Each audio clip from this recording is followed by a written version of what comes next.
بسم الله الرحمن الرحيم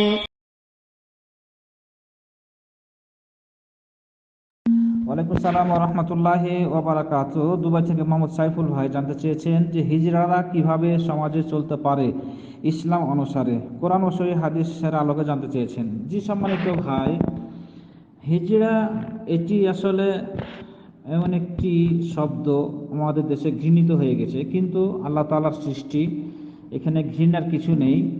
হিজড়া না পুরুষ না মহিলা, এদের যে একটা অস্পষ্টতা আছে রাখা যাবে না। অবশ্যই তার ভিতরে কোনো না কোনো একটা লিঙ্গ আছে, নারী পুরুষ উভয়েরও থাকতে পারে। আবার না পুরুষ না মহিলা, মানে হালকা হলেও মানে তাদের একটা ঝোঁক থাকবে স্বাভাবিক। আল্লাহ রাব্বুল আলামিন তাদেরকে সৃষ্টি করেছেন, এটাও আল্লাহ তাআলার একটা কুদরতি ক্ষমতা। এই জন্য ইসলাম শান্তি ও মানবতা ধর্ম তাদেরকে তাদের মৌলিক অধিকার দিয়েছে, তাদেরকে হেয় করেনি, তাদেরকে সম্মান দিয়েছে। নারী হলে নারীর মতো ধর্ম পালন করবে, পর্দা করবে, নামাজ রোজা সব কিছু আদায় করবে। পুরুষ হলে পুরুষের পোশাক পরবে, পুরুষের মতো তারাও জীবনযাপন করবে।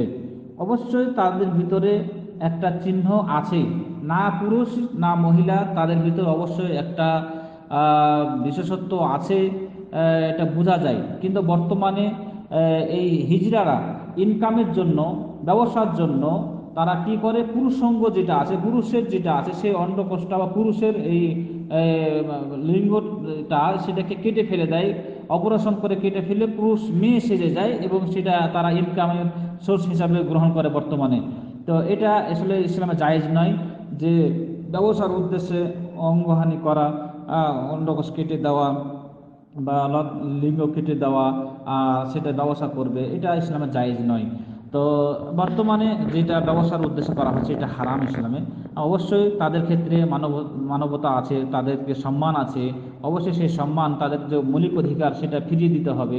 যেমনভাবে আমরা একজন প্রতিবন্ধীর ক্ষেত্রে সরকারিভাবে বা সামাজিকভাবে ব্যবস্থা করা হয় তার কর্মসংস্থানের, অনুরূপভাবে তাদের ক্ষেত্রেও ব্যবস্থা করতে হবে।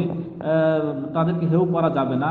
আর এই হেয় করার কারণে আজকে তারা একটা ব্যবসার উদ্দেশ্যে মাঠে নেমে পড়েছে। সুতরাং তাদের অবশ্যই একটা চিহ্ন আছে। পুরুষ হলে পুরুষের মতো রূপ ধারণ করবে, ইসলামের আইন কানুন মেনে চলবে।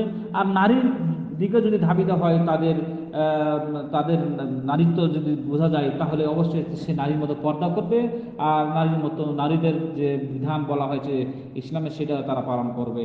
আল্লাহ রাব্বুল আলামিন আমাদের হেফাজত করে। জাযাকাল্লাহ।